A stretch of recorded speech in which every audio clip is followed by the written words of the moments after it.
Hello students, नमस्कार, सत श्री अकाल। स्वागत है आप सभी का आपके पसंदीदा channel magnet brains IIT JEE और नीट के चैनल यानी जीत के चैनल पर। और मैं अभिषेक अग्रवाल आपका जेईई केमिस्ट्री फैकल्टी लेकर आया हूं एक और आपकी परफॉर्मेंस को बूस्ट करने वाला सेशन, एक और फिजिकल केमिस्ट्री में आपको कमांड देने वाला सेशन, जो कि है गेल-यूसेक्स लॉ पर बेस्ड डीपीपी का सेशन। यानी कि ये है डीपीपी नंबर 4 जिसको हम डिस्कस करने जा रहे हैं। और इस डीपीपी में बेसिकली हम लोग डिस्कस क्या करने वाले हैं, हम लोग डिस्कस ये करेंगे कि जो गेल-यूसेक्स लॉ हमने पढ़ा है, जिसकी थ्योरी हमने पढ़ी है, जो कि प्रेशर और टेम्परेचर का लॉ है, जिसमें वॉल्यूम और नंबर ऑफ मोल्स हम कांस्टेंट रखते हैं। और ये देखते हैं भैया प्रेशर से कैसे प्रेशर जो होता है वो टेम्परेचर पे डिपेंडेंट होता है और डायरेक्टली वो प्रोपोर्शनल होता है, जिसमें हमने वो प्यूरी थ्योरी की बात करी थी। अब समय आ गया है कि उस थ्योरी पर बेस्ड हम क्वेश्चंस लगाएं, यानी कि उस थ्योरी पर बेस्ड हम इस क्वेश्चन में, इस सेशन में पूरे सवाल लगाएंगे और इस पर्टिकुलर लॉ को और कॉन्क्रीट करेंगे और पक्का करेंगे। अगर ये डीपीपी आपने डाउनलोड नहीं करी है तो पहले मैं आपको बता दूं, सबसे पहले तो देखो, तुम्हें गेल-यूसेक्स लॉ जो है, जो हमने थ्योरी पढ़ी है, उसको पहले देखना है। वो वीडियो थ्योरी का पूरा देखना है, उसमें वहां पर हमने एग्जाम्पल भी सॉल्व करे, उसको पूरा समझना है। उसके बाद आपको यहां से डीपीपी डाउनलोड करनी है। डीपीपी कहां मिलेगी, या तो उसी सेशन में आप डिस्क्रिप्शन में चले जाओ, या फिर ये जो वीडियो देख रहे हो इसी के डिस्क्रिप्शन में चले जाओ, सबसे आसान तरीका है। डिस्क्रिप्शन में जाओगे तो आपको एक पीडीएफ लिंक दिया जाएगा डाउनलोड करने के लिए, ड्राइव का लिंक होगा जहां पे पीडीएफ होगी, वहां से डाउनलोड करना है आपको। और डाउनलोड करने के बाद आपको सबसे पहले खुद से वो डीपीपी सॉल्व करनी है। वो आपके लिए डीपीपी, आपको आईआईटी जेईई का एग्जाम क्लियर करना है भाई, मेरे को नहीं करना है, तो आपको मेहनत और ज्यादा करनी पड़ेगी। तो आपको डीपीपी पहले खुद से सॉल्व करनी है। 1 घंटा, 2 घंटा, 4 घंटा, 1 दिन, 2 दिन तक आप उस डीपीपी पर मेहनत करो। और फिर जो क्वेश्चन नहीं बन रहा है या जहां कहीं भी कोई डाउट आ रहा है, वहां पर आप एक स्टार बनाकर मार्किंग कर लो और फिर ये वीडियो आप स्टार्ट करो और इस वीडियो को रेफर करो। ये मेरा निवेदन है, ये मेरी रिक्वेस्ट है कि कोई भी सिर्फ डाउनलोड करके तुरंत इस वीडियो को ना देखे, क्योंकि फिर मतलब नहीं रहेगा। फिर मैं डीपीपी सॉल्व कर लूंगा तो मतलब क्या रहा तुम्हारा। इसलिए तुम्हें डीपीपी सॉल्व करनी है, नहीं बनेगी तो तुम इस वीडियो सॉल्यूशन को रेफर कर सकते हो। और बाकी आपको पता है डीपीपी तक सिर्फ कहानी नहीं रुकेगी मैग्नेट ब्रेन्स के आईआईटी जेईई और नीट के चैनल पर, बल्कि इसके बाद हमारे पास मोस्ट इंपॉर्टेंट क्वेश्चन की सीरीज आएगी, जिसमें हम प्रैक्टिस क्वेश्चंस लेकर आएंगे और हर टॉपिक पर इंडिविजुअली हम लोग बहुत सारे क्वेश्चंस और इसकी प्रैक्टिस करेंगे, एडवांस लेवल के क्वेश्चंस की प्रैक्टिस करेंगे। फिर हमारे प्रीवियस ईयर क्वेश्चंस आएंगे।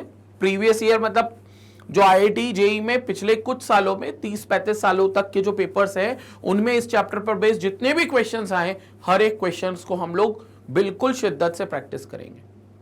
उसके बाद ऑनलाइन टेस्ट सीरीज होगी, 1 शॉट रिवीजन आएगा आपको, पूरे यहां पर notification sessions, motivational sessions, short tips and tricks वाले सेशंस, ये सारे मिलेंगे आपको यहां पर आपके आईआईटी जेईई के कोर्स मॉड्यूल में। एंड इंश्योर करना कि ये सारी चीजें आपको फ्री ऑफ कॉस्ट मिल रही हैं। मतलब यहां पर मैं आपको इंश्योरिटी दे रहा हूं कि आपको सारी चीजें यहां पर फ्री ऑफ कॉस्ट मिल रही है। ऐसा बिल्कुल भी नहीं है कि यहां पर किसी चीज का सब्सक्रिप्शन लेना है या कोई पैकेज लेना है या कोई कोड लगाना है। 100% फ्री एजुकेशन मिलती है मैग्नेट ब्रेन्स पर। और इतना ही नहीं, मतलब इतनी सारी चीजें, आपको सारी चीजें फ्री ऑफ कॉस्ट प्रोवाइड कर रहे हैं वेबसाइट पर भी। बोले तो जो किसी के पेड कोर्स में भी नहीं मिलता, वो आपको मैग्नेट ब्रेन्स पर फ्री ऑफ कॉस्ट मिल रहा है। वेबसाइट पर भी जाओगे, आपको सारी चीजें आप एक्सेस कर सकते हो without paying a single penny. तो ये सारी चीजें आपको मिलती है मैग्नेट ब्रेन्स के प्लेटफॉर्म पर। अब स्टार्ट करते हैं बेसिकली हमारा वो वाला पार्ट जिस पर हम लोगों को गेल-यूसेक्स लॉ पर बेस्ड कुछ न्यूमेरिकल्स लगाने, कुछ क्वेश्चंस लगाने, कुछ सवाल जवाब लगाने। तो भैया चर्चा करते हैं और पहला क्वेश्चन ये रहा हमारे सामने। पहले क्वेश्चन पर क्या बात है, figure shows graph of pressure versus density for an ideal gas. ठीक है, एक आइडियल गैस है, आपको प्रेशर वर्सेस डेंसिटी का एक आइडियल गैस का ग्राफ दिया हुआ है eight 2 different temperatures T1 and T2। T1 और T2 दो डिफरेंट टेम्परेचर्स हैं, उस पर आपको एक ग्राफ दिया हुआ है। And the graph is of pressure versus density, which is correct. इनमें से आपको यह बताना है कौन सा ऑप्शन करेक्ट है। यानी कि T1 और T2 टेम्परेचर को कंपेयर किया गया और यह बताना है कि ये जो 2 ग्राफ बने हैं प्रेशर वर्सेस डेंसिटी के में, जो प्लॉट में जो 2 कर्व बने हैं, उसमें T1 और T2 के जो 2 कर्व्स हैं, वो उनमें T1 और T2 में कौन बड़ा है और कौन छोटा है। यहां जो T1 और T2 है उसमें कौन बड़ा है और कौन छोटा है। ठीक है, तो सबसे पहले एक चीज तो हम ध्यान में रखते हैं, हम लोग यहां पर आइडियल गैस इक्वेशन सीधे तौर पे लगाते हैं। आइडियल गैस इक्वेशन हम लोगों ने पढ़ी है, गेल यूसेक्स लॉ तक तो हमने पढ़ी थी बहुत अच्छे से, और हालांकि इस आइडियल गैस इक्वेशन को बाद में हमने टोटल डिराइव करके समझाया था, लेकिन इक्वेशन इतनी हम लोगों ने जान ली थी कि पीवी इक्वल टू जो होता है वो एनआरटी के बराबर होता है, और जो कोई भी इक्वेशन, जो कोई भी गैस इस इक्वेशन को ओबे करेगी, जो कोई भी गैस इस इक्वेशन को ओबे करेगी, तो हम कहेंगे वो एक तरीके से सारे गैस लॉस का पालन कर रही है, सारे गैस लॉस को फॉलो कर रही है। क्योंकि ये जो लॉ है, ये जो इक्वेशन है, बेसिकली आइडियल गैस इक्वेशन जिसको हम बोल रहे हैं, ये जो इक्वेशन है पीवी इक्वल टू एनआरटी, जिसको हम आइडियल गैस इक्वेशन कह रहे हैं, ये एक्चुअली सारे गैस लॉस को कंबाइन करके बनाई गई है। ठीक है, अब यहां पर आपके पास प्रेशर और डेंसिटी का कर्व है, तो सबसे पहले तो एक काम करते हैं, इस वाली इक्वेशन को प्रेशर और डेंसिटी के टर्म्स में कन्वर्ट कर दें। वो कैसे करेंगे? P equal to N upon V R T लिख सकते हैं। P is equal to what is N? Number of moles, जो क्या होता है given mass upon molar mass. तो given mass upon molar mass ये हो गया अपना मोल्स, अपॉन वॉल्यूम तो V एज इट इज आ गया, into R T, into R T. इसे हमको भी बाहर ले लें, मतलब ब्रैकेट से बाहर ले लेंगे तो इसे बचेगा given mass upon volume R T by, ये एम बाहर आ गया तो R T by M. Clear हो गया? अब भैया ये गिवन मास किसका है? गैस का ही है। वॉल्यूम किसका है? गैस का ही है। तो मास upon volume of gas, density of gas. तो यहां से क्या आ गया देखेंगे यहां पर, तो pressure is equal to density of gas into R T by M. Clear हुआ ये डेंसिटी और प्रेशर का रिलेशन? तो प्रेशर कितना आ गया अपने पास? D R T by M. अब देखो, अगर आर कांस्टेंट है, जो कि है ही कांस्टेंट, उसमें सोचने वाली बात ही नहीं है, एम कांस्टेंट है जो कि मोलर मास है गैस का, वो किसी गैस का कांस्टेंट ही होगा। O2 का 32, नाइट्रोजन का 28, गैस का तो मोलर मास फिक्स होता है। तो आर फिक्स है, एम फिक्स है, टी भी अगर कांस्टेंट है, टी भी अगर कांस्टेंट है, तो गैस का जो प्रेशर होगा वो उसकी डेंसिटी के डायरेक्टली प्रोपोर्शनल होगा। मतलब more is the pressure of the gas, more will be its density at that point. तो इसका मतलब ये P is directly proportional to D provided temperature and moles of the gas remains constant, जो कि रहेंगे। तो जैसे अगर आप प्रेशर वर्सेस डेंसिटी कर्व देखोगे तो you will get a straight line, क्योंकि डायरेक्टली प्रोपोर्शनल है, और एक स्ट्रेट लाइन बनेगी तो वो एक कांस्टेंट टेम्परेचर पे बनेगी। जैसे ये आपकी एक लाइन बन गई, ये आपकी एक कांस्टेंट लाइन बन गई, तो ये एक लाइन जो बनी है ये कांस्टेंट टेम्परेचर T2 पे बनी है। मतलब यहां पर सारे पॉइंट्स जो हैं टेम्परेचर के वो T2 ही हैं। इस कर्व के दौरान टेम्परेचर चेंज नहीं हुआ है। या ये जो पॉइंट बना है ये T1 पर बना है पूरा, तो यहां पर हर जगह पॉइंट क्या होगा? T1 होगा, हर जगह T1 होगा। हां, अगर टेम्परेचर बदल दिया तो कर्व ही बदल जाएगा, लेकिन उस पर्टिकुलर कर्व पर टेम्परेचर नहीं चेंज होगा। उस पर्टिकुलर कर्व पे सारे जो पॉइंट्स बने वो फिक्स टेम्परेचर पे बनेंगे, वो फिक्स टेम्परेचर पे बनेंगे। तो ये होगा T1 और ये होगा T2। अब आपको यही T1 और T2 का रिलेशन देखता है, तो वो अपन देख लेते हैं। यहां पर देखेंगे तो इस इक्वेशन को अपन क्या लिख सकते हैं? यहां पर देखेंगे P is equal to R T by M into D. Compare कर लो y equal to M X plus C से, तो यहां कुछ नहीं है तो प्लस 0, तो सी वाई इंटरसेप्ट तो आपका 0 हो गया, यानी कि दो लाइन जो होगी ओरिजिन से पास होगी, जो कि हो भी रही है। ये ओरिजिन से दोनों लाइनें यहीं से निकली है आपकी, ओरिजिन से पास है, तो सी इंटरसेप्ट 0 हो गया। प्रेशर P जो होगा y एक्सिस पे होगा, हैवी प्रेशर y एक्सिस पर, और डेंसिटी D जो होगी वो x एक्सिस पर होगी, क्योंकि x D के बराबर है, तो x एक्सिस पर डेंसिटी है। बिल्कुल सही है। तो भाई साहब जो स्लोप होगा m, जो m स्लोप होगा वो RT बाय m के इक्वल हो गया। यानी कि m will be equal to RT by m। ये जो m है यहां पर ये स्लोप है, this is slope of line which is also equal to tan theta, which is also equal to tan theta, क्योंकि किसी भी लाइन का स्लोप जो होगा उसके टेंजेंट ऑफ थीटा के बराबर होता है, और थीटा वो एंगल होता है जो उस लाइन का एक्स एक्सिस की पॉजिटिव डायरेक्शन से एंटी क्लॉकवाइज दिशा में नापा जाता है। थीटा क्या होता है? ये उस लाइन का ओरिएंटेशन होगा, उस लाइन का स्लोप होगा जो एक्स एक्सिस की पॉजिटिव डायरेक्शन से नापा जाएगा। तो ये हो गया θ2 which is corresponding to T2, और ये हो गया θ1 which is corresponding to T1। तो ये आपका tan थीटा यहां पर होगा जो RT बाय m के बराबर है। और अगर tan theta RT by m के बराबर है तो this implies theta is directly proportional to T, क्योंकि R और M किसी गैस के लिए तो हमेशा कांस्टेंट ही होंगे ना भाई। R और M जो होंगे, R और M किसी गैस के लिए वो हमेशा क्या होंगे? कांस्टेंट होंगे। तो फिर सारा खेल किसका होगा? T का खेल होगा। और tan थीटा जो है T के बराबर, मतलब tan थीटा जो है वो T पे डिपेंडेंट, तो मतलब थीटा T पे डिपेंडेंट। तो जिसका थीटा बड़ा होगा उसके करस्पॉन्डिंग टेम्परेचर भी बड़ा होगा। Theta is linearly proportional to T, directly proportional to T. More is the theta, more is the temperature. Less is the theta, less is the temperature. तो भैया इन दोनों थीटा में बड़ा थीटा कौन सा है? बड़ा एंगल कौन सा है? θ1 more than θ2. Therefore, corresponding to this θ1 temperature is T1. तो T1 is more than T2, क्योंकि θ2 के करस्पॉन्डिंग कौन सा टेम्परेचर है? T2। तो भैया जो T1 टेम्परेचर होगा उसका थीटा ज्यादा है, तो वो ज्यादा बड़ा टेम्परेचर होगा एज कंपेयर टू θ2। तो T1 is more than T2। तो T1 is more than T2। A option हमारा बिल्कुल करेक्ट आंसर हो गया भैया। यहां से ये हमारा बहुत करेक्ट आंसर हो गया। समझ में आया? तो ये T1 is more than T2, ये अपना करेक्ट आंसर हो गया। तो यहां पर जो टेम्परेचर 1 होगा T1, जिसको अपन कह रहे हैं, ये बहुत ज्यादा वैल्यू का होगा एज कंपेयर टू T2, क्योंकि इसके करस्पॉन्डिंग जो एंगल है θ1 वो ज्यादा बड़ा है as compare to θ2। θ1 is more than θ2, और थीटा जो होगा वो डायरेक्टली प्रोपोर्शनल होगा किसके? टेम्परेचर T के। इस तरीके से क्लियर हो गया पूरी चीजें? उम्मीद करते हैं सारी चीजें क्लियर हो गई होंगी। तो ये आपको यहां पर देखने को मिलता है।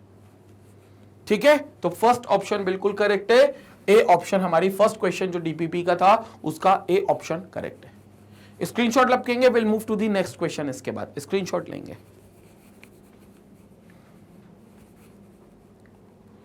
Okay, now let's move to the second question. Second question पे चलते हैं। सेकंड क्वेश्चन क्या कहता है भाई इसी डीपीपी का? सो डेली प्रैक्टिस प्रॉब्लम का सेकेंड क्वेश्चन क्या कहता है? The density of gases A is twice that of gas B. D of A is equal to twice of density of B. ठीक है, at the same temperature. The molecular weight of gas B is thrice of that A. तो जो molecular weight है B का MB वो thrice है to that of molecular mass of A. तो it is equal to thrice of MA. बढ़िया बात है। The ratio of the pressures acting on B and A will be. आपको PB upon PA निकालना है, ये आपको निकालना है। कोई बात नहीं, अभी देख लेते हैं। वापस से भाई प्रेशर और डेंसिटी का खेल है, तो वापस से प्रेशर और डेंसिटी का खेल है। Ideal gas equation PV equal to nRT। Ideal gas equation PV equal to nRT। बोलेंगे P equal to N by V RT। बोलेंगे P इक्वल टू N क्या होता है? Given mass upon molar mass into V था into RT और आ गया। बोलो भाई given mass upon volume density, तो P is equal to D RT by M। P is equal to D RT by M। ये आ गया expression, P equal to D RT by M। D RT by M, ये अपना pressure आ गया। अब अगर first gas है PA तो उसकी डेंसिटी है DA। आर तो आर सबके लिए कांस्टेंट है, टेम्परेचर तो कुछ में कांस्टेंट है, और जो एम है वो है एम ए। टेम्परेचर को टी क्यों रखा? क्योंकि उन्होंने क्लियर बोला है सेम टेम्परेचर है, तो टी ए टी बी करने की जरूरत नहीं है, सिर्फ टी अपन को लिखना पड़ेगा क्योंकि दोनों का टेम्परेचर ए और बी गैस का सेम है, तो टी और टी लिख देंगे। हाँ भाई, PB which is equal to density of gas B, तो this will become DB into R into temperature, इसका भी सेम है, अपॉन एम बी। क्या करना है? Ratio PB upon P A निकालना है, तो पलटा देते, यानी कि ये इक्वेशन 1 है, ये इक्वेशन 2 है, तो एक काम करते हैं 2 डिवाइड बाय 1 करते हैं, 2 डिवाइड बाय 1 करते हैं, तो सेकंड से फर्स्ट को डिवाइड कर देते हैं, तो बोलेंगे PB upon P A is equal to, यहां पर देखेंगे भाई, यहां पर देखेंगे आरटी से आरटी पूरा कट गया, आरटी से आरटी पूरा कट गया, कौन बचा? 1 upon M B divided by, sorry, DB upon M B, D B upon M B, DB upon M B divided by D A upon M A, जिसको पलटाकर क्या लिख सकते हैं? PB upon P A is equal to, बोलेंगे DB upon M B into M A upon D A, M A upon D A, तो ये M A upon D A हो जाएगा, M A upon D A, तो DB upon M B will be equal to M A upon D A. अब बोल दो भैया किसका क्या रिलेशन है? डी ए को तुम ट्वाइस डीबी लिख सकते हो, तुरंत लिख दो, ये डी ए को तुम ट्वाइस डीबी लिख सकते हो, तो लिख दो डीबी अपॉन एम बी को थ्राइस एम ए लिख सकते हो, तो एम बी की जगह थ्राइस एम ए, यहां पर एम ए रहने दो, और डी ए की जगह 2 डीबी, तो यहां 2 डीबी लिख दो। बोलेंगे समझ में आया? ये क्या किया? ये डी ए था, तो D A can be written as twice of DB, क्योंकि क्वेश्चन में दे रखा था, और ये एम बी था, तो M B can be written as thrice of M A, ये क्वेश्चन में था, तो एम बी की जगह 3 एम ए लिख दिया, कुछ नहीं, डीबी से डीबी उचक गया, एम ए से एम ए उचक गया, क्या बन गया? 1/6 बच गया, which is equal to P B upon P A. आ गया भाई हमारा answer 1/6, so pb upon pa is equal to 1/6, again we have the correct option, that is a, तो a ऑप्शन बिल्कुल करेक्ट हो गया, क्लियर हो गया। So the correct answer is 1/6, ये हमारा ए ऑप्शन आएगा जो कि बिल्कुल करेक्ट और बिल्कुल सही आंसर होगा। तो ये आ गया pb upon pa which is equal to 1/6 pb upon pa। Clear हो गया? तो ये चीजें कैंसिल आउट हो जाती है, इसलिए हमारे ये आंसर्स आते हैं भाई।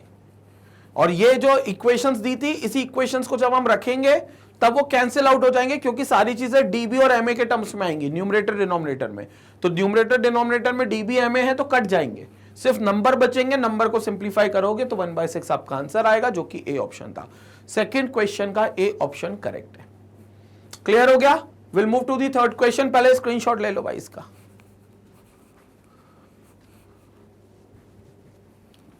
तो क्लियर होता चल रहा है यहां पर सारी चीजें। कोई डाउट किसी को भी होगा तो कमेंट सेक्शन का बिल्कुल फायदा उठाएं। मैं हर बार कहता हूं, या तो आप वो फॉर्म भरे जिसमें डाउट पूछ सकते हो। आप डिस्क्रिप्शन में जाओगे तो आपको एक फॉर्म मिलेगा, एक लिंक मिलेगा जहां पर आप अपना डाउट पूछ सकते हो। छोटा सा फॉर्म आएगा, बेसिक डिटेल्स उसमें लिखनी है और डाउट की फोटो खींचकर भेजनी है। काउंट ऑन मी, वो डाउट मेरे व्हाट्सएप पर डायरेक्ट मिलेगा मुझको।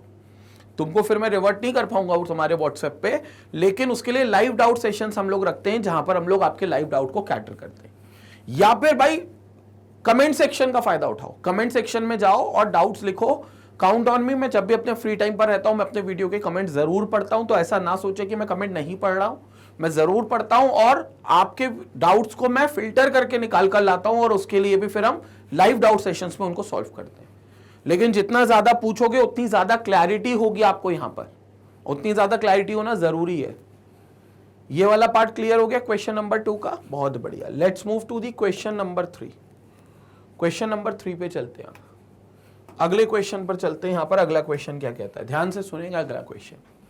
Question 3, two closed vessels of equal volume containing air at pressure P1 and temperature at T1 are connected to each other through a narrow tube. If the temperature in one of the vessels is now maintained at T1 and that in the other is at T2, what will be the pressure in the vessels? हमें vessel के अंदर का pressure निकालना है, ये condition दी हुई है। Condition क्या है, दो क्लोज्ड वेसल से इक्वल वॉल्यूम के containing air at pressure P1 and temperature T1 are connected to each other through a narrow tube। ठीक है, पहले क्या हुआ, यहां पर आपके पास दो वेसल्स हैं, एक ये है, एक ये है, आपका दो वेसल्स हैं, और इसमें जो गैसेस हैं वो कनेक्टेड हैं किस वो प्रेशर P1 और T1 टेम्परेचर पे, and this is connected through a narrow tube. ये मान लो A वेसल है, ये मान लो B वेसल है। ठीक है, if the temperature in one of the vessel is now maintained at T1 and that in the other at T2, what will be the pressure in the vessels? पहले दोनों में P1 और T1 था, ठीक है, लेकिन बाद में जो प्रेशर था वो एक वेसल में P1 हो गया और एक वेसल में T1 हो गया। आपको दूसरे वेसल का ये प्रेशर और टेम्परेचर का रिलेशन बताना है, बल्कि प्रेशर बताना है कि क्या होगा, मतलब उसके प्रेशर को उसके टेम्परेचर के सेंस में बताना है कि दूसरे वेसल में प्रेशर कितना होगा। तो अब एक काम करते हैं, सबसे पहले तो ये मान लेते हैं कि भाई पहले P1 था और टेम्परेचर T1 था, राइट। पहले P1 था, टेम्परेचर T1 था, तो पहले का प्रेशर था P1 और टेम्परेचर था T1। बाद में टेम्परेचर T1 रहा लेकिन बाद का प्रेशर नहीं पता, तो एक काम करते हैं, लेट द प्रेशर फाइनल, यानी ये final pressure, let the final pressure be P। अपन मान लेते हैं फाइनल प्रेशर कितना है, P है। अब उससे होगा क्या, प्रेशर और टेम्परेचर कितने भी बदलते रहे, लेकिन एक बात कंफर्म है, एक बात कंफर्म है कि वॉल्यूम और मोल्स नहीं बदलेंगे। मतलब जितना वॉल्यूम है, ये गेल-यूसेक्स लॉ में क्या कहते हैं, pressure is directly proportional to temperature. जितना ज्यादा आप टेम्परेचर बढ़ाओगे उतना ज्यादा प्रेशर बढ़ेगा गैस का, लेकिन प्रोवाइडेड वॉल्यूम और मोल्स की संख्या इस दौरान कांस्टेंट रखी जाएगी, कांस्टेंट मानी जाएगी। वॉल्यूम और मोल्स की संख्या आप चेंज नहीं करोगे। तो वॉल्यूम मान लेते हैं कि V है एंड वॉल्यूम भी V, और फाइनल प्रेशर हम लोग मान लेते हैं P है। प्रेशर चेंज होगा, P1 से P आएगा, लेकिन वॉल्यूम कांस्टेंट रहेगा through out, and the volume will be V। तो वॉल्यूम विल बी V। तो भैया वॉल्यूम और मोल्स की संख्या सेम रहेगी, तो एक काम करते हैं, टोटल इनिशियल मोल्स, यानी कि जितने मोल शुरुआत में थे उतने ही मोल्स फाइनली भी होंगे गैस के, क्योंकि कोई गैस बाहर नहीं निकली है, कोई गैस अंदर नहीं आई है। तो total initial moles will be equal to total final moles. Total final moles, तो इनिशियल मोल्स और फाइनल मोल्स दोनों सेम होंगे, इनिशियल मोल्स और फाइनल मोल्स दोनों सेम होंगे। अब ध्यान से सुनेंगे, so total initial moles equal to total final moles. Moles कैसे निकलते हैं, PV equal to nRT, ideal gas equation सीधा यूज करेंगे, तो N is equal to PV by RT, PV by RT। Initial mole पहले वेसल के हिसाब से कितना है, पहले वेसल के हिसाब से, क्योंकि प्रेशर था P1, वॉल्यूम था V, अपॉन R तो R था लेकिन उस समय टेम्परेचर था T1, R तो R था लेकिन उस समय टेम्परेचर था T1, प्लस दूसरे गैस का क्या रहेगा, यही स्थिति रहेगी P2, मतलब दूसरे वेसल की स्थिति भी यही रहेगी, P1 रहेगा बल्कि वहां पर प्रेशर, क्योंकि P1 पे मेंटेन था, V अपॉन R T1। ये हो गया total initial moles, total initial moles, ये टोटल इनिशियल मोल्स हो गए। अब टोटल फाइनल मोल्स क्या होंगे, टोटल फाइनल मोल्स, क्योंकि सिर्फ प्रेशर बदला है और प्रेशर P1 से P पहुंच गया है, बाकी सब कुछ सेम है, क्योंकि उनने बोला जो टेम्परेचर रहेगा वो भी T रहेगा, यहां जो उन्होंने टेम्परेचर बोला है वो भी जो T1 पहले था वही T1 रहेगा। तो टेम्परेचर चेंज नहीं हो रहा, सिर्फ प्रेशर चेंज हो रहा है। तो प्रेशर चेंज हो रहा है तो यहां क्या होगा देखेंगे, it will be P V upon RT1 vessel A का plus P V upon R। अब यहां टेम्परेचर बदला है, वेसल बी का टेम्परेचर कितना आ गया है T2, that in the other vessel temperature बाद में बदला। पहले तो दोनों का सेम था T1, बाद में एक को T1 पे रखा, एक को T2 पे रखा, तो दूसरे वेसल में जो मोल्स आएंगे वो RT2 आएंगे, PV अपॉन RT2। अब ये होंगे टोटल फाइनल मोल्स, ये फाइनल मोल्स आएंगे, तो it will B total final moles. अब हमें पता है कि गैस तो ना अंदर से बाहर गई है ना बाहर से अंदर आई है, तो इस वेसल में गैस तो सेम ही है, ठीक है। इनिशियली दोनों T1 पर थे, बाद में ये तो T1 पर था, बाद में ये T2 हो गया, तो बस आपको टोटल मोल्स जो रहेंगे वो तो सेम ही रहेंगे ना। फाइनल प्रेशर निकालना है, फाइनल प्रेशर जो P होगा वो निकालना है हमको।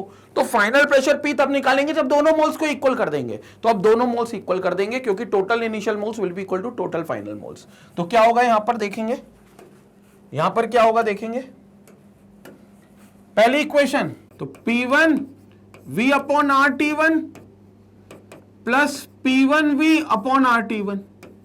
पहले तो ये दोनों मोल्स ए के और बी के दोनों सेम ही होंगे और दोनों को टोटल ऐड करेंगे तो टोटल मोल्स मिल जाएंगे, तो ये टोटल इनिशियल मोल्स हो गए।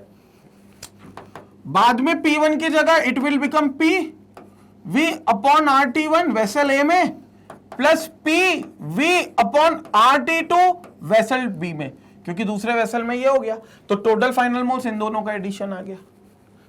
अब देखो इनमें कॉमन क्या है, V बाय R दोनों में कॉमन है, तो ये हो गया V by R P1 upon T1 plus P1 upon T1 equal to V by R, यहां से भी कॉमन निकाल लेंगे तो ये हो जाएगा P upon T1 plus P upon T2। क्या हो जाएगा, V बाय R कैंसिल हो जाएंगे, तो V बाय R ये भी और ये भी कैंसिल आउट, ठीक है। हमें P की वैल्यू चाहिए, अभी निकाल लेते हैं अपन। ये हो जाएगा T1 इंटू T1, सॉरी ये हो जाएगा P1 अपॉन T1, तो it will become 2P1 upon T1, twice of P1 upon T1 equals to, यहां पर क्या हो जाएगा, P बाहर ले लेंगे, P बाहर ले लिया तो ये क्या हो गया 1 upon T1 plus 1 upon T2, तो यहां से क्या हो जाएगा P की वैल्यू, तो this will become 2P1 upon T1 will be equal to P bracket में ये हो जाएगा T2 plus T1 upon T1 into T2, ठीक है। तो ये हो जाएगा twice of P1 upon T1 will be equal to, या विल बी, इसको यहां ले जाते हैं तो into T1 into T2 upon T1 plus T2। यहां से सिर्फ ये P की वैल्यू आ गई, यहां से सिर्फ क्या होगा T1 और T1 कैंसिल हो जाएगा and will get this as value of P equal to 2P1, ये 2P1 into T2 upon T1 plus T2, तो अपॉन T1 प्लस T2, ये हमारे पास P की वैल्यू आ गई 2P1 T2 upon T1 plus T2। ये हमारे पास नया प्रेशर की वैल्यू आ गई जो कि नया प्रेशर होगा उस वेसल का। तो P is equal to 2P1 T2 upon T1 plus T2। देख लेते हैं हम यहां ऑप्शंस में 2P1 T2 upon T1 plus T2, तो ये है 2P1 T2। देख लेते हैं एक बार यहां पर 2P1 T2 upon T1 plus T2, 2P1 T2 upon T1 plus T2, we have this as C option correct. तो भैया यहां से हमारे पास क्लियर आंसर आ गया, this is the C option जो बिल्कुल करेक्ट है और यही हमारा करेक्ट आंसर हो गया। सी ऑप्शन जो हो गया वो हमारा करेक्ट आंसर हो गया। क्लियर हो गया, तो यहां से अपना सी ऑप्शन करेक्ट आएगा 2P1 T2 upon T1 plus T2। T1 और T1 ऊपर और नीचे दोनों आया था, वो हमने काट दिया था, यहां पर हमने कैंसिल आउट कर दिया था, ठीक है। तो यहां पर बेसिकली आपका मैथ्स का ज्यादा काम हो जाता है, वो जो फ्रैक्शंस को ले जाओ, कॉमन निकालो, काटो पीटो, वो वाला काम ज्यादा हो जाता है। यहां पर आपकी थोड़ी बहुत केमिस्ट्री बस लगी थी यहां पर, कि टोटल मोल्स आपको निकालने थे, तो N equal to PV by R T का आपने यूज कर लिया, अलग अलग कंडीशन पे यूज कर लिया। पहले दोनों मोल सेम थे, बाद में दोनों अलग मोल्स हो गए क्योंकि दोनों का टेम्परेचर अलग हो गया। पहले प्रेशर सेम था, वॉल्यूम सेम था, टेम्परेचर सेम था, तो मोल सेम थे। बाद में सिर्फ टेम्परेचर के बदलने से मोल्स बदल गए, जिससे प्रेशर भी चेंज हो जाएगा, क्योंकि टेम्परेचर बदला तो गेल-यूसेक्स ने कहा था प्रेशर भी बदलेगा, और ये हमारा नया प्रेशर आ गया। सी ऑप्शन में जो दिया है वो नया प्रेशर आ गया। ठीक है, स्क्रीनशॉट ले लें थर्ड क्वेश्चन का, क्योंकि हमें सी ऑप्शन करेक्ट मिल गया है थर्ड क्वेश्चन का। इस वाले पार्ट का भी स्क्रीनशॉट ले लें, यहां पर भी कुछ चीजें हैं तो इसका भी स्क्रीनशॉट पूरा लेंगे, कंप्लीट करेंगे इसको भी। ओके, तो ये चीजें हो गई जो हमें यहां पर समझ में आती हैं, और इस तरीके से ये वैल्यूज यहां पर हमें मिलती है। Moving to the next question, अगले क्वेश्चन पे चलते हैं, which will be your fourth question now. Fourth question पे चर्चा करते हैं हम लोग। फोर्थ क्वेश्चन देखते हैं डीपीपी का। Determine the pressure change when a constant volume of gas at 1 atm is heated from 20 degree Celsius to 30 degree Celsius. अच्छा, प्रेशर चेंज करना है constant volume of a gas, Gay-Lussac's law सीधे सीधे लगा दो। प्रेशर चेंज बताना है, मतलब अपन को देखो डेल्टा पी बताना है, which is basically P2 minus P1। Final pressure minus initial pressure, final को मान लिया P2 और इनिशियल मान लिया P1। Constant volume of gas P1 हमें दिया था कितना, 1 atm। उस समय टेम्परेचर कितना था, 20 डिग्री सेल्सियस, बट हमें सेल्सियस में नहीं रखना, मैंडेटरी है कि हम इसे केल्विन में कन्वर्ट करें, तो it will be 293 kelvin. It will be 293 kelvin. T2 will be 30 degree Celsius, तो 30 प्लस 273, तो that will become 303 kelvin. 303 kelvin. ठीक है, लगा दे गेल-यूसेक्स लॉ। तो according to गेल-यूसेक्स law, P1 upon T1 will be equal to P2 upon T2. P1 upon T1 will be equal to P2 upon T2. P1 कितना है, 1 atm। उस समय temperature कितना है, 293। P2 कितना है नहीं पता, वही निकालेंगे। उस समय टेम्परेचर कितना है T2 के टाइम्स पर, 303। तो P2 will be equal to यहां से P2 will be equal to 303 upon 293, right. Solve कर लेते हैं। तो P2 equal to 303 upon 293 will give you 1.03, and that too in ATM, तो ये ATM में ही आएगा 1.03। ठीक है, तो ये ATM पर आएगा। P2 की वैल्यू आई, अभी P2 आई है। Delta P is change in pressure, which is P2 minus P1. So this implies 1.03 minus 1 in ATM will be the answer. So delta P will be equal to 0.03 ATM. ये answer हो जाएगा। तो it will be delta P which is 0.03 ATM. ये हमारा answer आ जाएगा, जो कि fourth question का आंसर होगा, और ये हमारा करेक्ट आंसर होगा। So the correct answer is 0.03 ATM, जो डेल्टा पी का हमारा आंसर आएगा। फोर्थ क्वेश्चन का ये आंसर है। क्लियर हो गया फोर्थ क्वेश्चन। तो सिंपल था, हमें सिंपल गेल-यूसेक्स लॉ लगाना था, और P1 upon T1 equal to P2 upon T2 का रिलेशन यहां पर यूज करना था। स्क्रीनशॉट लेंगे, will move to the next question. इसके बाद अगले क्वेश्चन पे चलेंगे। स्क्रीनशॉट पहले लें, और भैया एक भी डाउट हो अगर तो कमेंट सेक्शन में जरूर डाउट्स लिखेंगे, जरूर डाउट्स मेरे को बताएंगे, कमेंट सेक्शन का फायदा उठाएंगे। कहीं भी कोई न्यूमेरिकल वैल्यू में आपको डाउट आ रहा है, आप डाउट जरूर पूछेंगे। क्वेश्चन फोर्थ डन हो गया है, let's move to another question. अगले क्वेश्चन पे चलते हैं। क्वेश्चन नंबर 5 है हमारे सामने।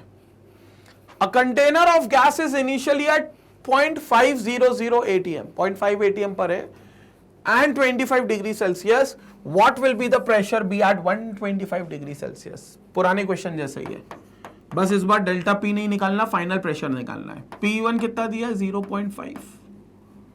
ठीक है, और टेम्परेचर इस समय कितना दिया है, 25 degree Celsius, but 25 degree Celsius में नहीं रख सकते, केल्विन में रखना है टेम्परेचर, तो इट विल बिकम 298 केल्विन। बढ़िया बात है।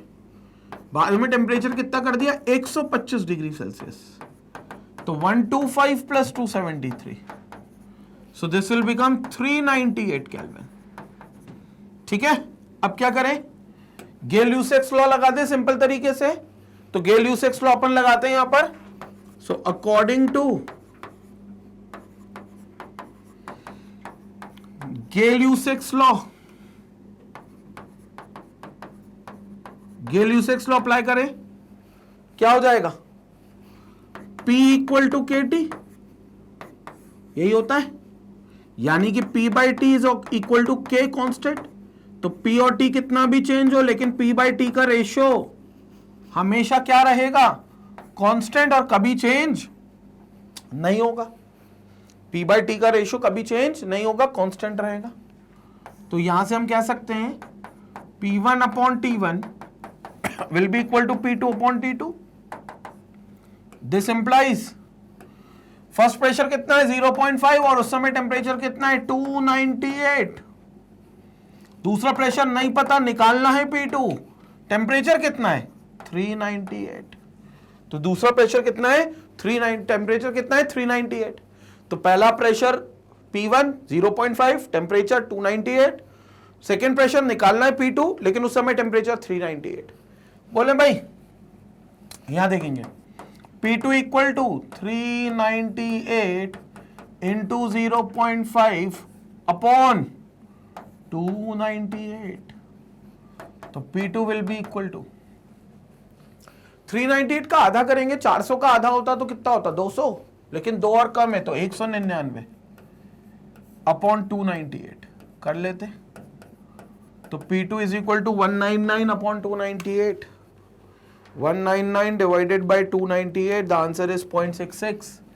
तो 0.66 ATM is the correct answer. ये है correct answer. So this is the absolute correct answer. ये हमारा आंसर आ गया 0.66 ATM। और देखो टेम्परेचर बढ़ा है तो प्रेशर बढ़ा है, क्योंकि 298 केल्विन पर प्रेशर था 0.5, 298 केल्विन पर प्रेशर था 0.5, टेम्परेचर बढ़ गया 398 हो गया, 100 केल्विन और बढ़ गया, तो 100 केल्विन और बढ़ गया तो प्रेशर 0.5 से 0.66 हो गया, ये अंतर होता है, तो 0.66 हो गया। So the correct answer, subjective question है ये, इसका जो करेक्ट आंसर होगा दैट इज 0.66 ATM, ये आंसर आएगा। Clear? This was the fifth question जो हम लोगों ने अपनी डीपीपी में देखा। ठीक है, अब सारे क्वेश्चन एक तरीके से ही हो रहे हैं, गेल-यूसेक्स लॉ है बेसिकली, लेकिन ये हमारा फिफ्थ क्वेश्चन था। स्क्रीनशॉट लेंगे, will move to the sixth question after that. Screenshot लेंगे इसका।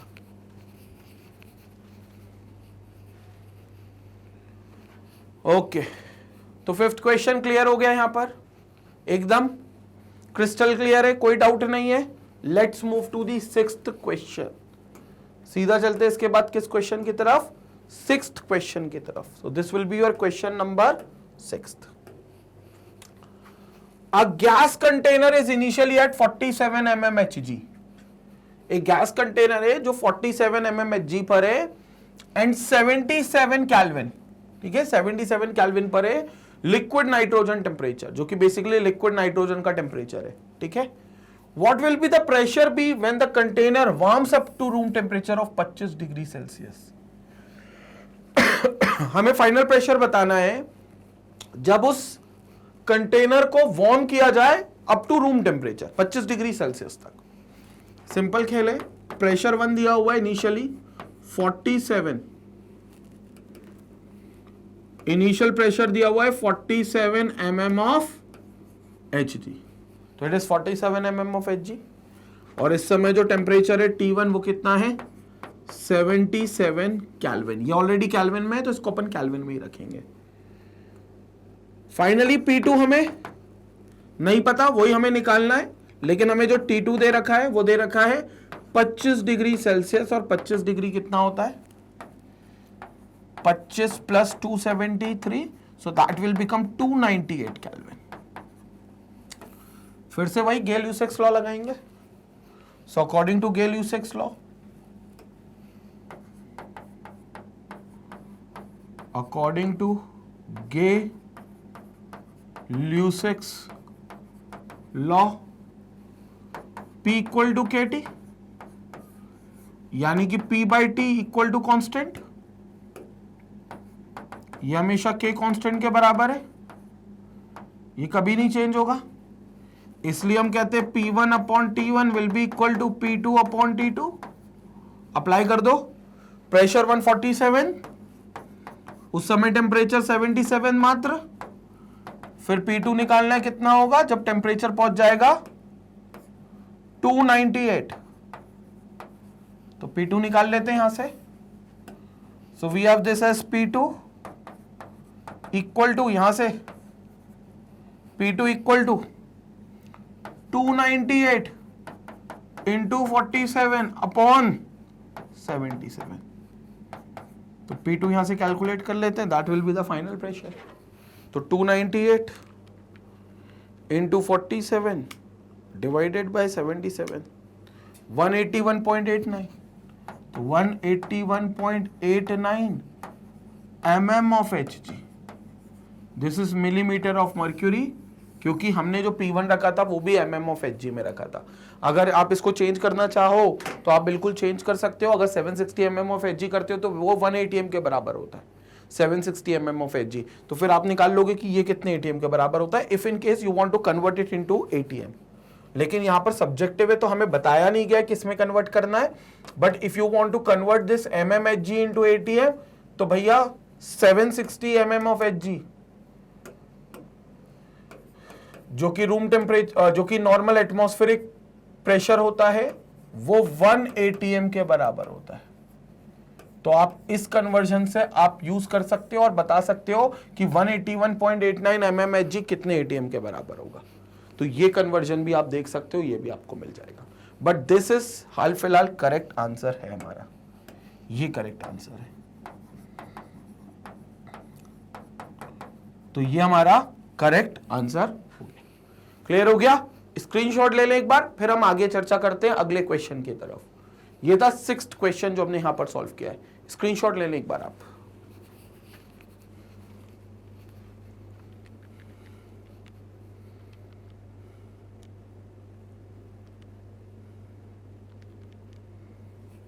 ओके, क्लियर हो गया वाला क्वेश्चन सबको? Let's move to another question. अगले क्वेश्चन पे चलते हैं, which is your 7th question now. Question number 7 की अब बात करते हैं। क्वेश्चन नंबर 7 क्या कहता है, ध्यान से सुनेंगे। A gas thermometer measures temperature by measuring the pressure of a gas inside the fixed volume container. एक हमारे पास गैस थर्मोमीटर होता है। एक गैस थर्मोमीटर क्या करता है, टेम्परेचर को मेजर करता है by measuring the pressure of a gas inside the fixed volume container. तो वो गैस थर्मोमीटर अपनी गैस का टेम्परेचर मेजर करेगा by calculating the pressure value. तो it by measuring the pressure of a gas inside the fixed volume container, उस container का उस दौरान वॉल्यूम वो फिक्स करेगा और प्रेशर को मेजर करता जाएगा जिससे वो टेम्परेचर बता देगा। ये उसका फंडा है गैस थर्मोमीटर का। अब कहना है, a thermometer reads a pressure of 248 kilo pascal at 0 degree Celsius. T1 0 degree Celsius है, यानी कि 273 केल्विन पर है, और इस समय जो प्रेशर है P1 वो 248 किलो पास्कल है। Let's take out this in pascal, तो ये 248 इंटू 10 की पावर 3 पास्कल हो जाएगा। What is the temperature when the thermometer reads a pressure of 345 kilo pascal? आपको T2 नहीं पता, वो इस बार निकालना है कि गैस थर्मोमीटर का क्या टेम्परेचर की रीडिंग होगी अगर प्रेशर की रीडिंग आ गई है 345 kilo pascal. So 345 kilo pascal is what? 345 kilo pascal is what? 345 into 10 की पावर 3 पास्कल। कुछ नहीं भाई, सारी चीजें पुरानी वाली, वही गेल-यूसेक्स लॉ लगाना है। सिंपल क्वेश्चन है, तो डायरेक्ट बेस्ड है। अकॉर्डिंग टू गेल-यूसेक्स लॉ,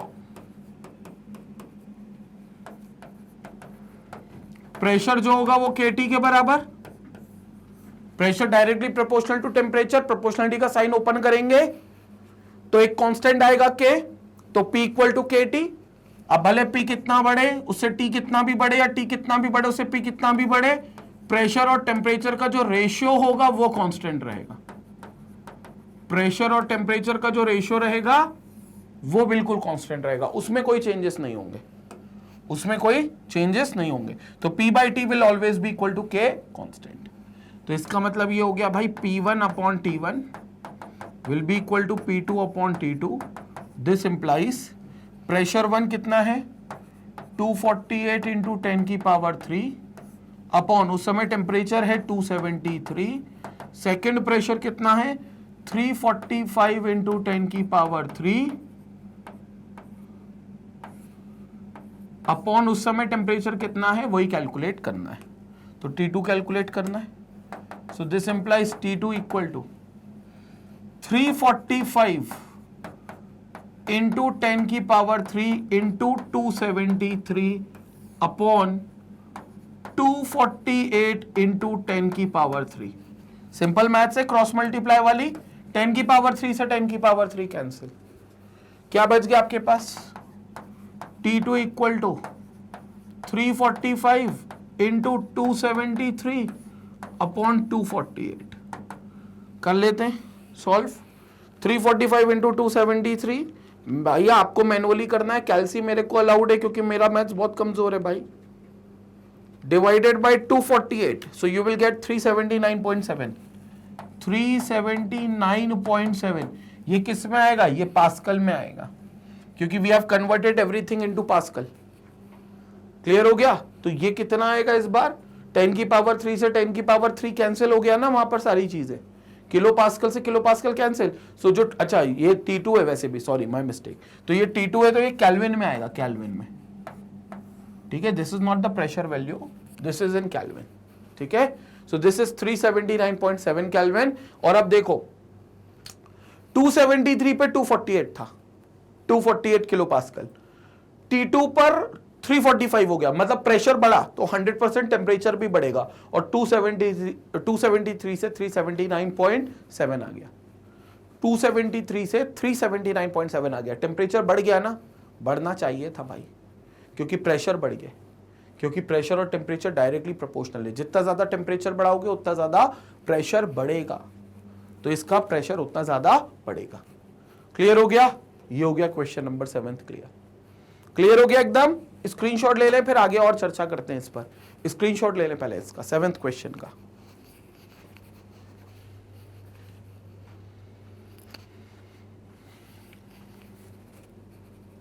अगले क्वेश्चन पे चलते हैं, ये था 7वां question. Let's move to the 8th question. अगले क्वेश्चन पे मूव ऑन करते हैं। 8th क्वेश्चन क्या कहता है पहले समझते हैं 8th क्वेश्चन को। 8th क्वेश्चन कहता है a gas is collected at 22 degree Celsius and 745 mm of Hg। अच्छा, एक गैस है जो इस पर कलेक्ट हुई है, this is temperature T1 22 degree Celsius. तुरंत एक काम करते हैं, इसको 22 में 273 का एडिशन करते हैं, 273 का एडिशन करते हैं और 295 बना लेते हैं, तो ये 295 kelvin. Pressure 1 is 745 mm of Hg, ये अपन को दे रखा है। ठीक है, when the temperature is change to 0 degree Celsius, कम कर दिया, T2 0 डिग्री सेल्सियस पर ले आए, प्रेशर भी कम होगा 100%, यानी कि 273 केल्विन पर ले आए। आपसे पूछ रहे हैं फाइनल प्रेशर कितना है, सब में वही चीज है, सेम चीज है।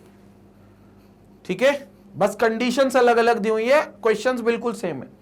तो 22 डिग्री सेल्सियस यानी कि 295 केल्विन, प्रेशर 1 दे दिया 745 mmHg। अब वो कह रहा है यहां से टेम्परेचर कम करा, कितना कम करा 0 डिग्री सेल्सियस कर दिया, यानी कि 273 केल्विन। तो नया प्रेशर क्या होगा, नया प्रेशर निकालना है। नया प्रेशर क्या होगा भैया, नया प्रेशर जो होगा वो कम होगा क्योंकि टेम्परेचर भी कम हुआ है, क्योंकि ऐसा गेल यूसेक्स लॉ से पता चलता है। क्योंकि गेल यूसेक्स लॉ के हिसाब से, गेल यूसेक्स लॉ के हिसाब से बहुत सा कहानी सिंपल है, जो प्रेशर है वो टेम्परेचर के डायरेक्टली प्रोपोर्शनल है, which is P equal to KT। जो प्रेशर है वो टेम्परेचर के डायरेक्टली प्रोपोर्शनल है, which is P equal to KT। यानी कि P बाई T का जो रेशियो रहेगा वो हमेशा कांस्टेंट रहेगा। जैसे जैसे P बढ़ेगा वैसे वैसे, मतलब जैसे जैसे T बढ़ेगा वैसे वैसे P बढ़ेगा, लेकिन प्रोपोर्शनल सेम रहेंगे तो इनका रेशियो हमेशा कांस्टेंट होगा। So this implies P1 upon T1 will be equal to P2 upon T2। तो दिस इंप्लाइज P1 कितना है 745 अपॉन T1 उस समय कितना है 295 इक्वल टू P2 निकालना है अपॉन उस समय टेम्परेचर कितना है 273. सो दिस इंप्लाइज, ध्यान से सुने अब, दिस इंप्लाइज, यहां पर सुनेंगे अब, P2 will be equal to, P2 क्या हो जाएगा 273 इंटू 745 इंटू 745 अपॉन 295. ये आपकी P2 की वैल्यू आएगी और ये 100% 745 से कम आएगी, आनी चाहिए, क्योंकि टेम्परेचर कम करा है तो प्रेशर कम ही होगा. कर देख लेते हैं. 745 इंटू 273 डिवाइडेड बाय 295, 689.4. देखो हो गया कम, 689.4. और किस में आएगा प्रेशर, mm ऑफ Hg में ले रखा था तो mm ऑफ Hg में ही आएगा. So this is mm of Hg. This is what we are having as mm of Hg. ये हमारा आंसर आ गया. तो देखो, जब टेम्परेचर 22 डिग्री था यानी कि 295 केल्विन था, जब इतना प्रेशर था 745, लेकिन अब जब टेम्परेचर कम हो गया तो देखो प्रेशर भी कम हो गया, 745 से 689.4 mmHg आ गया, मिलीमीटर ऑफ मर्क्यूरी. और मिलीमीटर ऑफ मर्क्यूरी क्लियर है ना, मर्क्यूरी उतना डिस्प्लेस हो जाएगा भाई, जो मर्क्यूरी होगा वो उतना डिस्प्लेस हो जाएगा उतना mm, तो that will become the millimetre of mercury which is called as mm of Hg. तो उसे अपन mm ऑफ Hg कह देंगे और वो मिलीमीटर ऑफ मर्क्यूरी हो जाएगा. क्लियर हो गया. तो मैनोमीटर में उतना डिफ्लेक्शन होगा. ये समझ में आया. स्क्रीनशॉट लेंगे, ये रहा हमारा आंसर P2, और आप मैच करते हुए चलेंगे. जितने भी क्वेश्चंस आपने करे वो सारे आप भी मैच करते हुए चलेंगे. ठीक है, स्क्रीनशॉट लेंगे. 2 क्वेश्चन और बचे, वो भी सॉल्व करेंगे. स्क्रीनशॉट लेंगे पहले. तो ये था 8th क्वेश्चन जिसको अपन ने यहां पर देखा है. अब let's move to the 9th question. देखो कंसेप्ट सेम है.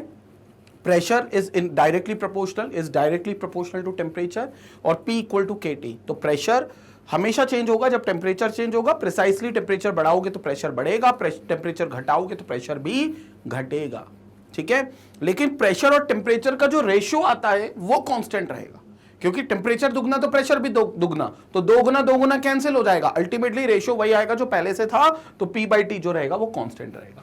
उसी पर बेस्ड अगला क्वेश्चन ये रहा जो कि क्वेश्चन नंबर 9 है. क्वेश्चन नंबर 9 पर डिस्कशन कर लेते हैं.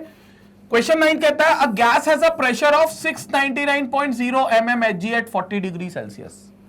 एक गैस है जिसका प्रेशर इतना है 40 डिग्री सेल्सियस पर. तो मतलब हमारे पास प्रेशर 1 P1 है 699 mmHg. टेम्परेचर कितना है 40 डिग्री सेल्सियस, लेकिन हमें तुरंत क्या करना है, केल्विन में चेंज कर लेना है. तो 273 313 केल्विन हो जाएगा. राइट, तो ये हो जाएगा 313 kelvin. What is the temperature at standard pressure. Standard pressure होता है 1 atm which is 760 mm of Hg. Standard pressure जो होता है वो STP कंडीशन वाला होता है. वो तो उन्होंने दे दिया, नहीं तो हमें अगर नहीं भी दिया जाता तो पता होना चाहिए. स्टैंडर्ड प्रेशर इज 1 atm और 1 atm mm ऑफ Hg में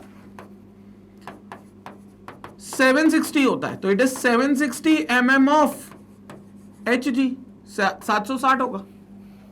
ठीक है, और mm ऑफ Hg पे क्यों लिखना है, क्योंकि पुराना जो P1 था प्रेशर वो भी mmHg में था. जो P1 प्रेशर था वो भी mmHg में था, तो ये भी तो भाई mmHg में ही होगा. और यहां पर हमको T2 निकालना है कि T2 क्या होगा. तो सिंपल सी बात है, according to गेल-यूसेक्स law of gaseous volume,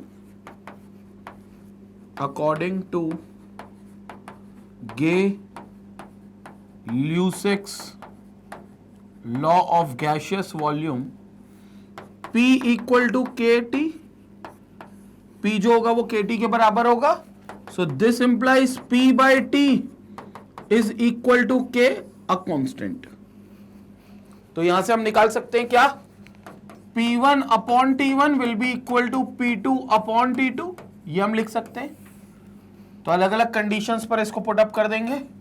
तो pressure 1 is 699 upon temperature 1 is 313. Pressure 2 is 760 हमें टेम्परेचर निकालना है ना स्टैंडर्ड प्रेशर पे, व्हाट इज द टेम्परेचर, तो हमें T2 निकालना है।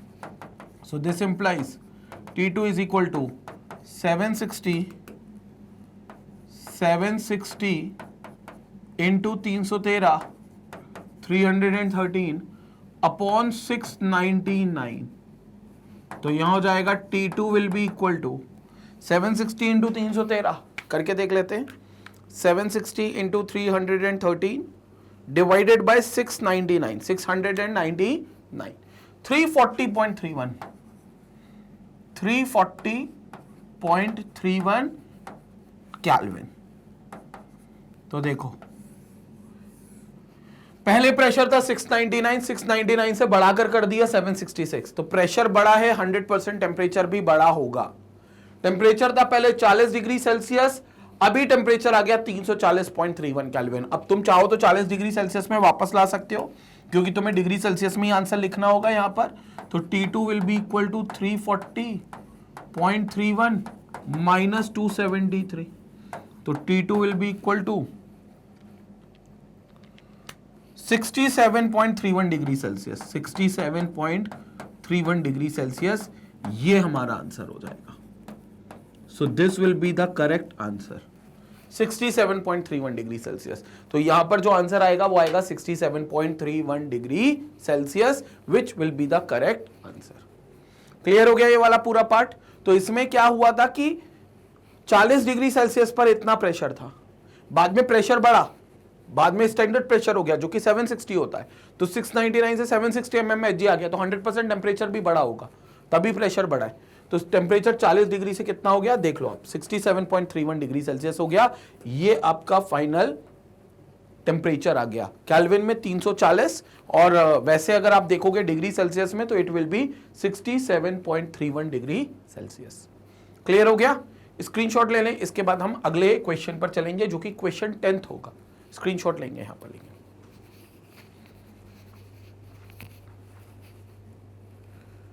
Okay, let's move to the question 10th। तो ये हो गया हमारा 9th question, penultimate question. Now moving to the ultimate question, आखिरी क्वेश्चन। क्वेश्चन नंबर 10th क्या कहता है, इसको ध्यान से समझेंगे। क्वेश्चन नंबर 10th क्या कहता है, इसको यहां पर अपन ध्यान से समझेंगे। If a gas is cooled from 323 Kelvin to 273.15 Kelvin and volume is kept constant, what final pressure would result if the original pressure was 750 mm of Hg? Same वही क्वेश्चन है, उसी कंसेप्ट पर क्वेश्चन है। तो simple same concept पर हमारे पास question है। ये कह रहे हैं gas is cooled from T1 कितना था 323 केल्विन, T2 कितना हो गया 273.15 केल्विन, ये T2 हो गया। इस पर हमें प्रेशर जो था, if the original pressure T1 पर था ओरिजिनल प्रेशर, तो P1 कितना था 750 mmHg।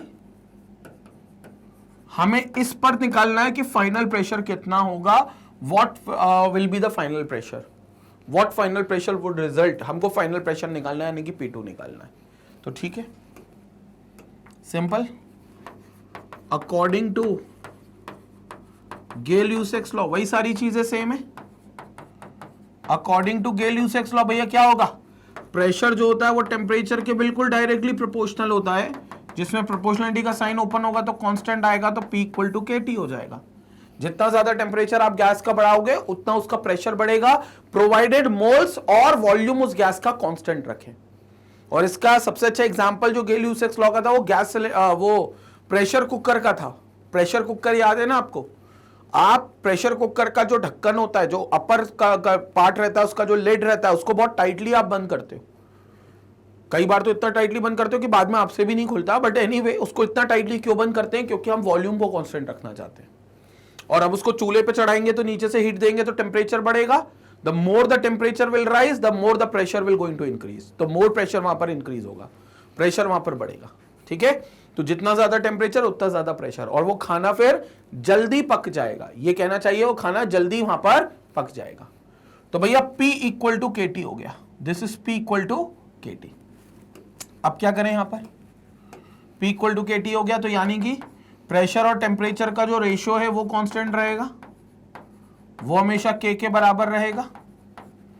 यानी कि आप प्रेशर और टेम्परेचर आपस में कितना भी चेंज कर लो, लेकिन दोनों का रेशियो हमेशा सेम रहेगा। तो मान लो P1 प्रेशर था T1 टेम्परेचर पे और T2 टेम्परेचर पे P2 प्रेशर था, तो P1 upon T1 will be equal to P2 upon T2। This implies P1 upon T1 equal to P2 upon T2। तो P1 कितना है 750 अपॉन टेम्परेचर 1 कितना है 323। P2 कितना है अननोन है, आइडेंटिफाई करना है। So this will B P2 upon T2 कितना है 273.15। तो यहां से क्या हो जाएगा P2 will be equal to 273.15 into 750 upon 323। So this implies P2 will be equal to क्या हो जाएगा 273.15 इंटू 750 डिवाइडेड बाय 323 634.24। तो this will come out to be 634.24 and ये किस में आएगा mm ऑफ Hg में आएगा, क्योंकि जो प्रेशर था वो ऑलरेडी 750 वाला भी mm Hg में था, तो मिलीमीटर ऑफ मर्क्यूरी में आएगा और ये हमारा बिल्कुल करेक्ट आंसर होगा। तो ये हमारा करेक्ट आंसर होगा 634.24 mm ऑफ Hg, ये हमारा बिल्कुल करेक्ट आंसर होगा। सो 634 होना भी चाहिए, क्योंकि देखो जब 323 था तब 750 था, लेकिन जब 273 कर दिया, कम कर दिया टेम्परेचर, तो प्रेशर भी 750 से कम होकर 634 रह गया। तो जब ठंडा करोगे किसी भी चीज को तो उसका जो प्रेशर है, जो उस गैस का प्रेशर है, ठंडा होने पर वो प्रेशर भी रिड्यूस हो जाएगा। और कितना हो गया 634.24, ये आपका आंसर है। तो ये हो गए आपके 10 क्वेश्चन जो हमने पूरे तरीके से सॉल्व करे, और लगभग आखिरी के 5-6 क्वेश्चंस तो बिल्कुल सिमिलर पैटर्न पर थे। ठीक है, तो consider this to be a worksheet. हालांकि हम जब प्रैक्टिस क्वेश्चंस लेकर आएंगे तो इसमें और भी कई हम लोग कंसेप्ट को समझेंगे और भी कई एडवांस लेवल के क्वेश्चंस भी देखेंगे। बट फिलहाल आप इसका स्क्रीनशॉट लेंगे, इसके बाद हम वीडियो कंक्लूड करेंगे। स्क्रीनशॉट लेंगे।